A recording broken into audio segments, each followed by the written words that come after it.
ତ ନମସ୍କାର ସାଙ୍ଗମାନେ, କେମିତି ଅଛନ୍ତି? ଆଶା କରୁଛି ଆପଣମାନେ ଭଲରେ ଥିବେ। ଆପଣମାନେ ଭଲରେ ଅଛନ୍ତି ତ କହିବାକୁ କ'ଣ, ମୁଁ ବି ବହୁତ ହି ଭଲ ଅଛି।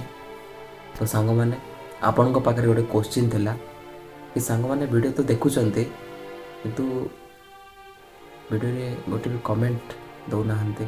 କ'ଣ ମୋ ଭିଡ଼ିଓ ଗୋଟେ କମେଣ୍ଟର ବି ହକଦାର ନୁହେଁ କି? ହଁ, ମାନୁଛି ମୋ ଭିଡ଼ିଓକୁ ଲାଇକ୍ କରିପାରନ୍ତି କି ନ କରିପାରନ୍ତି ସେଇଟା କିଛି କଥା ନାହିଁ, କିନ୍ତୁ ମୋ ଭିଡ଼ିଓ ଭଲ ଲାଗୁଛି କି ଭଲ ଲାଗୁନି ଏଇଟା ତ ଆପଣ ମତାମତ ଦେଇପାରିବେ ନା କମେଣ୍ଟ ମାଧ୍ୟମରେ। କ'ଣ ମୋ ଭିଡ଼ିଓ ଗୋଟିଏ କମେଣ୍ଟର ବି ହକଦାର ନୁହେଁ କି? ତ ସାଙ୍ଗମାନେ, ମୋର ଯେତିକି ବି ସବସ୍କ୍ରାଇବର୍ସ ଅଛନ୍ତି ସେମାନେ ବି ତ ମୋ ଭିଡ଼ିଓ ଦେଖୁନାହାନ୍ତି, ତ ଅନ୍ୟମାନଙ୍କ କଥା ମୁଁ କ'ଣ କହିବି? ତ ସାଙ୍ଗମାନେ, ମୋ ଭିଡ଼ିଓ ଆପଣ ଦେଖିବେ କି ନ ଦେଖିବେ ଆପଣଙ୍କ ଇଚ୍ଛା, ଆପଣଙ୍କ ପସନ୍ଦ। ତ ମୁଁ ତ ମୋ କର୍ତ୍ତବ୍ୟ କରିଚାଲିବି।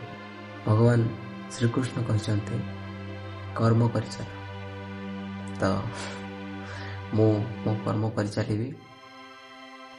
ତ ସାଙ୍ଗମାନେ, ବର୍ତ୍ତମାନ ମୁଁ ଯେଉଁ ଜାଗାରେ ଠିଆ ହେଇଛି ସେ ଜାଗାକୁ ଆସିବା ପାଇଁ ମୋତେ ବହୁତ ଲୋକଙ୍କଠୁ ବହୁତ କଥା ଶୁଣିବାକୁ ମିଳିଛି। ଯେତେବେଳେ ରାସ୍ତାରେ ଯାଏ ତ ଲୋକମାନେ ମୋତେ ଦେଖିକି ହସନ୍ତି ଆଉ କୁହନ୍ତି, ଦେଖରେ ବ୍ଲଗର ଯାଉଛି, ୟୁଟ୍ୟୁବର ଯାଉଛି। ମୁଁ ଜାଣିଛି ସେମାନେ ମୋର ମଜାକ ଉଡ଼ଉଛନ୍ତି, ଆଉ ସେମାନେ ମୋର ମଜାକ ଉଡ଼ଉଛନ୍ତି ଭାବିକି ମୁଁ ଖୁସି ହେଇଯାଏ। କାରଣ ମୋ ପାଇଁ ଯଦି ଲୋକମାନଙ୍କ ମୁହଁରେ ହସ ଆସୁଛି ନା, ତ ୟାଠୁ ବଡ଼ କଥା ମୋ ପାଇଁ କିଛି। ତ ସାଙ୍ଗମାନେ,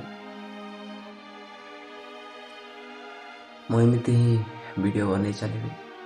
ଆପଣମାନଙ୍କର ଇଚ୍ଛା, ଆପଣ ଦେଖିବେ କି ନ ଦେଖିବେ।